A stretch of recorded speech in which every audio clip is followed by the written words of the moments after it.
पिता परमेश्वर तेरे नाम की स्तुति करते हैं।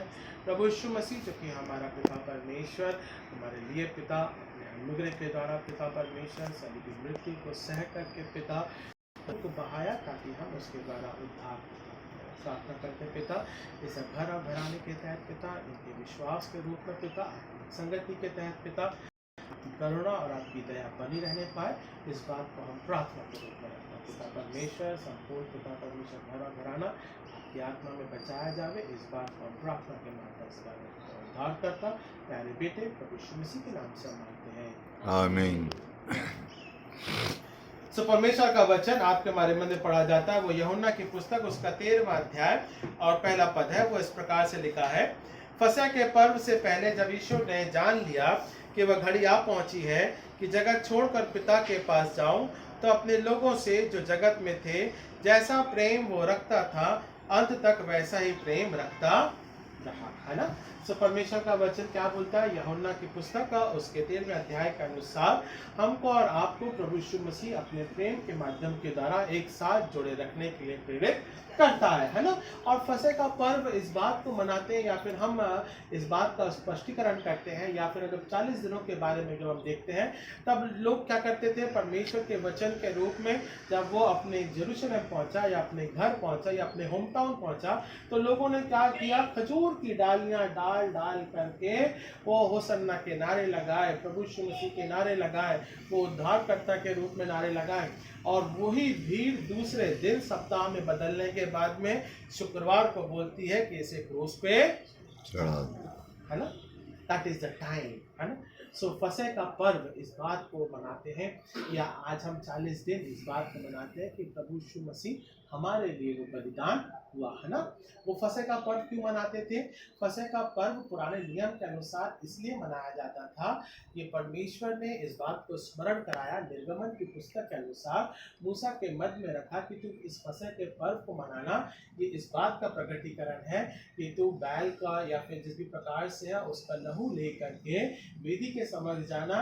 ये इस बात का स्पष्टीकरण रहेगा कि तुम क्या करे हो, मिस्र की गुलामी में से परमेश्वर ने तुम्हारे जीवन को निकाला, और तुम इस फसह के पर्व में जो खून का बलिदान जिस प्रकार से रहता था उसे वेदी के समक्ष अर्पण करना, और तुम इस बात को तुम तुम्हारे बच्चों तक पहुंचाना कि ये जो बलिदान जो हम चाहते हैं वो हम परमेश्वर के नाम की महिमा के लिए या धन्यवाद के लिए कराते हैं। और यही फसह का पर्व नए नियम के अनुसार जब यीशु मसीह वहाँ पे प्रवेश करता है फसह के पर्व के रूप में ही, पर वो क्या करता है, किसी और बलिदान को नहीं रखता है। अब उसमें कोई जानवर की बलि नहीं लगती है, प्रभु यीशु मसीह खुद हमारे लिए, हमारे अपराधों के लिए, हमारे पापों के लिए वो अपने जीवन को रखता है ना। वो क्रूस पर अपने जीवन को रखता है कि वो जो फसह है जिसका बलिदान होना है वो मैं हूँ, और अब मेरा ये समय आ पहुंचा है कि मैं उन समय के दौरान या उस वाणी के दौरान या भविष्यवाणी के दौरान जो परमेश्वर के द्वारा कार्य सौंपा गया था उसे वो पूरा करता है। फसह के पर्व में जब यरूशलेम अपने घर में प्रवेश करता है, यीशु मसीह यरूशलेम 2 बार प्रवेश करता है। जब उसकी गणना के रूप में रहता है, उसकी माता उसको मंदिर में यरूशलेम में लेकर आती है, बपतिस्मा होता है, तमाम बातें होती हैं, और फिर उसके बाद में वो जंगल में मिनिस्ट्री करने के लिए चला जाता है, उपवास रखता है, फिर शैतान उसकी परीक्षा लेता है। सो बहुत सी ऐसी बातें हैं। फिर उसके बाद में वो अंधों को, लंगड़ों को, जिस प्रकार से वो मिनिस्ट्री थी वो करता है, और फिर अब कब अंतिम बार जाता है अपने घर, होम टाउन कब जाता है? उसके पहले नहीं गया, उसके बाद में भी नहीं गया, है ना। It is a time period, है ना, 33.5 साल की मिनिस्ट्री दौरान फिर वो दोबारा कब गया, जब वो फाइनल डे जब आता है या फिर उसी तरह का समय आता है, तब जाके वो यरूशलेम में प्रवेश करता है ना। सो कहते हैं नगर का बच्चा है, नगर का बच्चा नगर में अपने प्रवेश करता है या घर में प्रवेश करता है, तब ये फसह के पर्व के रूप में हम इस बात को देखते हैं। मतलब कहने का मतलब उस समय जो फसह का पर्व चल रहा होता है ये इसी बात का है कि परमेश्वर ने हमको छुड़ाया है, बलवाई से छुड़ाया है। अब वो प्रभु यीशु मसीह है जो कि हमको हमारे पापों से छुड़ाने वाला, इस बात को हम यहाँ पे मानते हैं, है ना। सो किस बात को ठहराता है? परमेश्वर के प्रेम को ठहराता है। सो प्रेम की परिभाषा इस बात को परमेश्वर के हमारे मध्य में, आज हम थोड़ा सा वचन के ऊपर मनन करते हैं, पूर्वा का जन्मदिन भी है, सो हम इस बात को भी धन्यवाद के साथ में रखते हैं कि परमेश्वर बच्चे के साथ, माँ बाप के साथ अपने प्रेम में, परमेश्वर के वचन के द्वारा और तमाम संसारिक प्रेम और संगति में वो वचन के रूप में उसी प्रेम में बना रहने पाए। हम इस बात को यहाँ प्रार्थना के रूप में रखते हैं, है ना। सो मसीह का प्रेम हमारे जीवन में बने रहना चाहिए या परिवार में बने रहना चाहिए। इस बात को हम कुछ बातों के माध्यम के द्वारा मनन करेंगे। ओके, सो पहली बात लिखता है परमेश्वर का वचन यूहन्ना 3:16 के हिसाब से कि परमेश्वर ने जगत से ऐसा प्रेम रखा कि उसने अपना लड़ते बेटा बख्श दिया ताकि जो कोई उस पर विश्वास करे वो नाश ना हो बल्कि अनंत काल का जीवन पाए, है ना। ये प्रेम की परिभाषा परमेश्वर के माध्यम के द्वारा यूहन्ना की पुस्तक के अनुसार इस बात का प्रकटीकरण है कि परमेश्वर ने अपने प्रिय पुत्र का बलिदान दिया। हम और आप किसी और बलिदान को नहीं करा सकते हैं। हम क्या दे सकते हैं हमारे परमेश्वर को, क्योंकि परमेश्वर के पास में संपूर्ण सृष्टि है, जीवन है, अनुग्रह है, तमाम बातें हैं। वो कहे तो हर एक बातें बन सकती है, वो कहे तो हर एक बातों को वो तमाम अल्फा और ओमेगा के रूप में बनाने वाला, सृजने वाला, संभालने वाला, अगुवाई करने वाला वो हमारा परमेश्वर है। सो हम परमेश्वर को कुछ दे नहीं सकते हैं, बल्कि हम परमेश्वर से धन्यवाद के साथ में अपने जीवन के बलिदान के रूप में,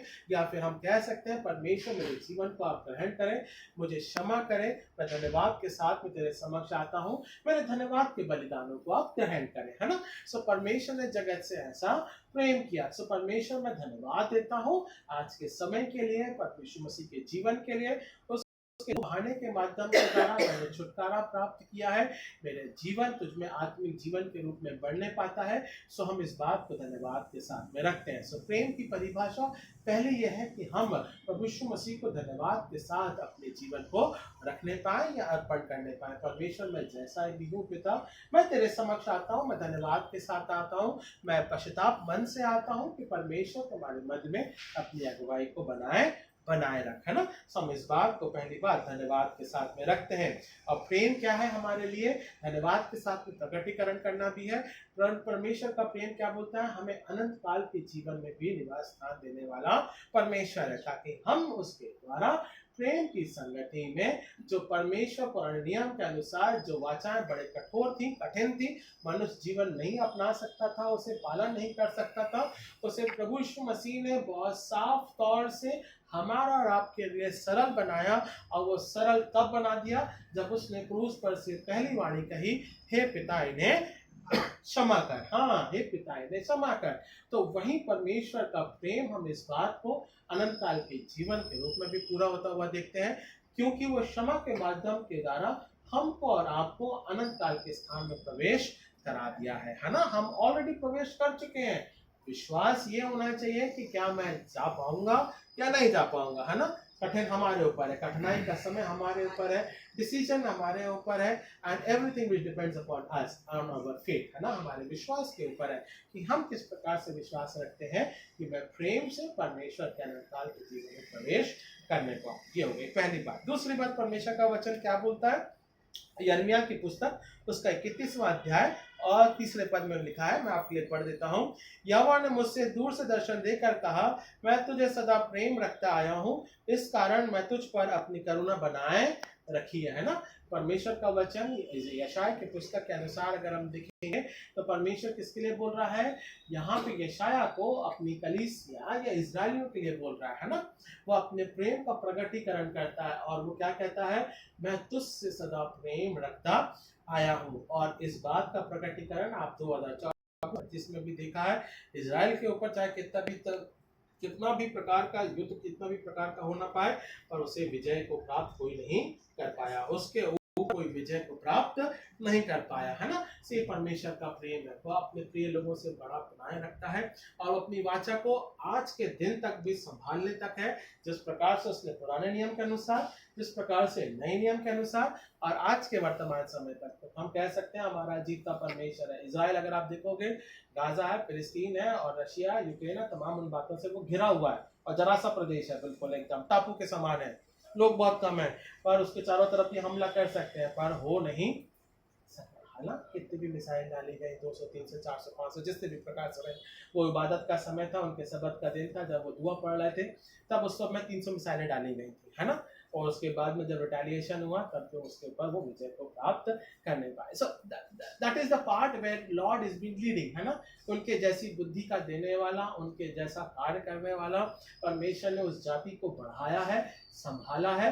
जो पुराने नियम के अनुसार जो वाचा थी, उसे आज भी वो पूरा करता है। और सबसे बड़े हीरे के व्यापारी यहूदी है, हाँ। पूरे हिंदुस्तान में आप देखोगे, पूरे विश्व में अगर आप देखोगे, हीरे के व्यापारी जो हैं सबसे ज्यादा यहूदी है ना, वो अपने कार्य में निपुण है और परमेश्वर ने उन्हें एक अलग ही बनाया, परमेश्वर ने उनको वो जाति को आशीष बहुत दी है। तो हम ये चाहते हैं कि परमेश्वर अपने बड़े अनुग्रह के द्वारा हम पे भी अपने प्रेम में अनुग्रह में दृष्टि बना के रखना। ये कैसे होगा? जब हम परमेश्वर के साथ विश्वास की संगति को बनाए रखेंगे। परमेश्वर अपने अनुग्रह के द्वारा मुझे भी मेरे जीवन की अगुवाई करना, और परमेश्वर अपनी जाति के रूप में अपने लोगों के मध्य में विश्वास के प्रकटीकरण में कहता है, मैं तुझसे सदा प्रेम रखता आया हूँ। परमेश्वर ने कभी घृणा नहीं रखी है, घृणा हमने रखी है क्योंकि हमने परमेश्वर का दाहिना हाथ छोड़ दिया है। तो हम उसके दाहिने हाथ में बने रहने पाए। जिससे भी समस्या होती है, कठिनाइयां होती है, परिस्थितियां आती हैं, जीवन में उतार चढ़ाव आते हैं, ऐसा कोई भी बात नहीं है, ऐसा कोई समय नहीं है जहां उतार चढ़ाव नहीं आते, जहां हम परमेश्वर से विरोध करते हैं, जहां परमेश्वर से प्रश्न करते हैं, ऐसा क्यों परमेश्वर मेरे जीवन के साथ में? तो परमेश्वर हमारा प्रेम करने वाला परमेश्वर है। परमेश्वर हमें मार्गदर्शन करता है, उसका प्रत्युत्तर देता है। आज भले ही समय हमारे लिए विपरीत है, पर कल परमेश्वर उसको सीधा मार्ग ठहराएगा। इस्राएलियों के लिए भी समय विपरीत था, तो परमेश्वर हर एक बातों के तहत उनके मन सीधे मार्ग को निकालने वाला परमेश्वर है। सो परमेश्वर की दया और उसके अनुग्रह में और उसकी परिपूर्णता में बने रहने पाए, इस बात को हम उसके प्रेम की दया को हम देखने पाते हैं। क्योंकि परमेश्वर क्या बोलता है? मैं तुझसे सदा प्रेम रखता आया हूँ। It the love is forever. परमेश्वर हमसे सदा काल तक, अनादिकाल से तक परमेश्वर का प्रेम हमारे बीच में बना हुआ है। ओके, ये हो गई दूसरी बात। तीसरी बात क्या हुआ है कि हम इस बात को देखने पाते हैं, रोमियो की पुस्तक उसके 5वें अध्याय 8वें पद है, परंतु परमेश्वर हम पर अपने प्रेम की भलाई इस रीति से प्रकट करता है कि जब हम पापी ही थे तभी यीशु हमारे लिए मरा, है ना। सो वाकई में जब हम वो हमारे बलिदान होता है, जब वो हमारे अपने जीवन को देखते हैं, जब वो बलिदानिक रूप में जब हम इस प्रकार से देखते हैं, तो वाकई में परमेश्वर का बलिदानिक रूप ही हमारा और आपके जीवन को आत्मा में बढ़ाता है। और इन 40 दिनों का हम मनाते क्यों हैं? हम क्यों मनाते हैं हम 40 दिनों को? क्योंकि हम उसके बलिदानों को स्मरण करने पाए, प्रार्थना के भाव में उससे जुड़ने पाए, आत्मिक रूप में अपने जीवन को हम सुधारने पाए और परमेश्वर से विनती करने पाए, है ना। हमारे सबके पास में कहीं ना कहीं कुछ ना कुछ विनती होती है, साल भर की विनती होती है, या जीवन की विनती होती है, या कुछ नए कार्य करने की योजनाओं की विनती होती है। वो कब पूरा होगा? जब हम परमेश्वर के साथ उसकी प्रार्थना में इन 40 दिनों के तहत या जीवन की उम्र के तहत जिस भी प्रकार से आपको और हमको समय मिलता है, हम उसमें प्रार्थनाओं में बने रहे, है ना। से प्रेम की परिभाषा इस बात का प्रकटीकरण है कि हमें उसके विश्वास में, उसके प्रेम में और उसकी प्रार्थनाओं में अपने जीवन को बनाए रखना है ना। उसके द्वारा अपनी संगति में बने रहना है ना, ताकि हम परमेश्वर के प्रेम को जानने पाए। चौथी और अंतिम बात हम इस प्रकार से प्रभु यीशु मसीह के तहत वचन के रूप में पढ़ते हैं। प्रकाशित वाक्य उसका 1 अध्याय और 5वें पद में लिखा है, और यीशु मसीह की ओर से जो विश्वासियों के साक्षी है और मरे हुए में से जी उठने वालों में पहलौठा है और पृथ्वी के राजाओं का हाकिम है, तुम्हें अनुग्रह और शांति मिलती रहे, है ना। परमेश्वर का अनुग्रह और शांति निरंतर अपने जीवन में बनी रहने पाए।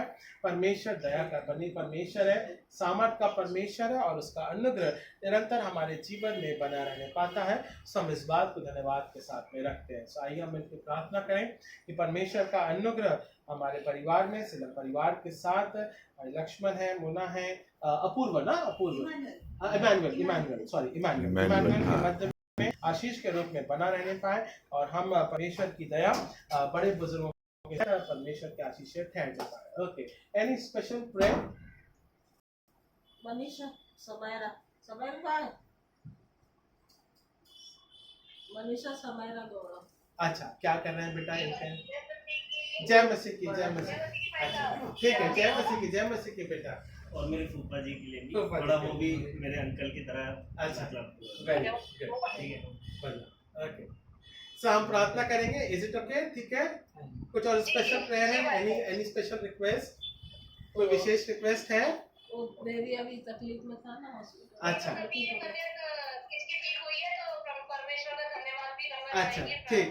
डन, ठीक है। ओके, सो इमानुएल के लिए, समीरा के लिए, समायरा के लिए, और मोना के लिए भी थोड़ा। अच्छा, ठीक है, टॉम के लिए भी, और डैडी के लिए। Good news. अच्छा जी, हाँ, ओके, फैमिली वीक के लिए परमेश्वर दया करे, है ना। Okay, done. महान और जितने अनुग्रहकारी पिता परमेश्वर, हम आपके नाम को हम धन्यवाद के साथ में रखते हैं पिता परमेश्वर। इमैनुअल के लिए, समायरा के लिए पिता परमेश्वर, हमारे जी अंकल के लिए पिता परमेश्वर, बुजुर्ग सेल्विन अंकल के लिए पिता परमेश्वर, हम इस बात को हम प्रार्थना के रूप में रखते हैं पिता। आपकी दया पिता परमेश्वर परिवार के साथ में पिता, उसकी उन्नति और तरक्की के साथ पिता परमेश्वर, बेटी की चंगाई के रूप में पिता परमेश्वर, आत्मिक सहभागिता के रूप में पिता परमेश्वर, और पिता विश्वास की दौड़ के तहत पिता परमेश्वर हम सभी पिता परमेश्वर दौड़ते हैं। इस प्रकार से आपका वचन बोलता है कि आपका प्रेम पिता परमेश्वर हमें मसीह के उस अनुग्रह के द्वारा प्राप्त होता है जो कि उसने लहू पर पिता परमेश्वर हमारे लिए बहाया और क्रूस पर से पिता परमेश्वर अपने वचनों को कहा। और पहला वचन पिता परमेश्वर, हे पिता इन्हें क्षमा कर, प्रार्थना करते पिता आपकी क्षमा और आपकी दया पिता परमेश्वर परिवार की उन्नति और तरक्की के साथ पिता विश्वास की संगति में पिता परमेश्वर, और पिता परमेश्वर प्रार्थना करते हैं आत्मिक रूप में पिता परमेश्वर आपकी दया मोना के जीवन के साथ पिता, उसके फैमिली वे में पिता परमेश्वर, और पिता परमेश्वर आत्मिक संगति के तहत पिता परमेश्वर और योजनाओं के तहत पिता परमेश्वर, अच्छे हेल्थ के तहत, और पिता परमेश्वर डेवलप होता है पिता परमेश्वर आपकी करुणा में होने पाए पिता परमेश्वर। हम इस बात को प्रार्थना के रूप में रखते हैं, प्रार्थना करते पिता अब लक्ष्मण के तहत भी पिता परमेश्वर अपनी करुणा को बना के रखना, और पिता परमेश्वर उसके नए जॉब के तहत पिता परमेश्वर आपकी दया बनी रहने पाए, उन्नति और तरक्की के तहत पिता परमेश्वर घर परिवार फाइनेंशियली पिता परमेश्वर और आत्मिक दिशा में पिता परमेश्वर संभलने पाए, और पिता परमेश्वर मसीह का विश्वास और उसकी योग्यता के तहत हम हमारे जीवन की चालों पर रखने पाए, प्रार्थना करते पिता बुजुर्ग हैं पिता परमेश्वर अपने अनुग्रह के द्वारा अंकल के तहत फौजी के तहत पिता उनके विश्वास की संगति में उनके बढ़ने के रूप में पिता परमेश्वर आपकी आशीष ठहरने पावे। हम प्रार्थना करते पिता हमारे विशेष रूप से आंटी के लिए पिता, रॉबर्ट के लिए पिता परमेश्वर, और घर के परिवार के बच्चे हैं पिता आज हमारे साथ में जुड़े हैं पिता, संगति करते हैं पिता परमेश्वर। हम हर एक को तेरे हाथों में सौंपते हैं कि पिता परमेश्वर आपकी दया और आपका अनुग्रह पिता परमेश्वर हड्डी हड्डी गुदे गुदे मांस मांस लहू लहू के तहत पिता परमेश्वर हर एक पिता परमेश्वर आपकी दया और चंगाई ठहरने पावे। हम प्रार्थना करते हैं समाज के लिए पिता परमेश्वर, बेटी के तहत पिता आपने चंगाई प्रदान करी पिता, बीते सप्ताह के दौरान या पिता दिनों के दौरान पिता आपने उसे चंगाई प्रदान करी है पिता परमेश्वर, और पिता बच्ची खांसने आपके कूदने पाती है, तो हम इस बात को भी धन्यवाद के साथ में रखते हैं पिता होने दे वे आपकी प्रतिज्ञा में अनुग्रह के द्वारा सामर्थ्य के रूप में पिता बढ़ने और पिता परमेश्वर फल बनता होने पाए। मैनुअल के लिए पिता विशेष रूप से पिता, और पिता परमेश्वर आपका लहू पिता परमेश्वर हमें हर एक बातों से पिता आजाद करता है, छुड़ाता है, बंधन से खत्म करता है पिता परमेश्वर, एक नया जीवन करता है। जीवन के लिए पिता उसकी उन्नति तरक्की के लिए बुद्धि और ज्ञान के लिए पिता परमेश्वर आपकी आत्मा के दिलदौल में पिता बच्चा बढ़ने पावे, इस बात को हम प्रार्थना के रूप में रखें। और आयु का देने वाला केवल आप हमारे परमेश्वर है, सो हम धन्यवाद के साथ में रखते हैं पिता होने दें आपकी दया और आपका अनुग्रह पिता परमेश्वर बच्चे के साथ पिता इस आनंद के रूप में पिता परमेश्वर उसकी बुद्धि और ज्ञान के तहत पिता बढ़ने के रूप में पिता परिवार पिता परमेश्वर माता पिता जिस प्रकार से पिता परमेश्वर संघर्ष करते हैं उनके पिता आपकी दया बनी रहने पाए पिता, हर एक प्रकार से पिता परमेश्वर तो आत्मिक पिता है, अनुग्रह के द्वारा अगुवाई करता है, संभालता और अपने प्रभुता पे रखता है, इस बात को हम प्रार्थना के रूप में रखते हैं। ये मौका आपने दिया पिता कि हम आत्मिक संगति को करने पाए पिता परमेश्वर, और जब यहाँ से जाते हैं पिता परमेश्वर तो हमारे पिता बाकी के प्रार्थनाओं के सभाओं में पिता घरों में पिता हमारी अगुवाई करना और आपका वचन सामर्थ्य के द्वारा परिपूर्ण होने पाए, इस बात को हम प्रार्थना के रूप में रखते हैं। उद्धारकर्ता प्यारे बेटे प्रभु यीशु मसीह के नाम से मांगते हैं, आमीन। हमारे बाप तू जो आसमान पर है, तेरा नाम पाक माना जाए, तेरी बादशाहत आए, तेरी मर्जी से आसमान में पूरी होती है, जमीन पर भी हो। हमारे रोज़ की रोटी तू आज हमें बख्श दे, जिस प्रकार तूने हमारे कसूरवारों को माफ़ किया है, हमारे कसूरों को भी माफ़ कर। हमें आजमाइश में न डाल, बल्कि बुराई से बचा। बादशाहत, कुदरत और जलाल तेरे ही है, आमीन। हम आशीष ग्रहण करेंगे और हमारे परमेश्वर पिता का प्रेम प्रभु यीशु मसीह का अन्य पवित्र आत्मा की संगत के सहभागिता अब से लेकर मसीह के विश्वास के रूप में आशीष युग बनी रहने पाए, आमीन आमीन। Okay, so forget. Not this. Not this. Not this.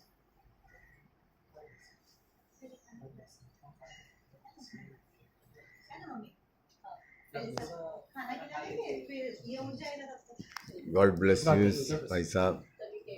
हाँ लास्ट